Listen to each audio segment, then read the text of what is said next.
రేవంత్ సంచలనాత్మకమైన అడుగే వేశారు. ఏదైతే ఫోన్ ట్యాపింగ్ కేసులో కేసీఆర్‌ని టార్గెట్ చేయాలన్నటువంటి ఆయన ప్రయత్నానికి ఓ పక్కన చెక్ పడుతుంది.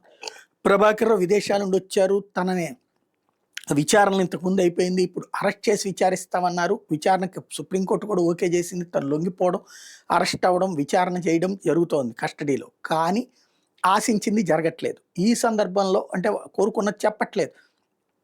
ఎవరెవరు ఫోన్ ట్యాప్ చేశారు, పెగాసెస్ వాడారా, ఇంకేం వాడారు, ఇట్లాంటివన్నీ చెప్పట్లేదు. కాబట్టి ఇప్పుడు దానికి సంబంధించినటువంటి వ్యవహారాన్ని ఒక 9 మంది పోలీసు అధికారులు, అందులో 6గురు ఐపీఎస్లు, అందులో సజ్జన్నార్ లాంటి సీనియర్ అధికారి నేతృత్వంలో ఒక కమిటీ వేశారు. వాళ్ళనితో ఒక సిట్ వేశారు, స్పెషల్ ఇన్వెస్టిగేషన్ టీం వేసి ఇది తేల్చడానికి.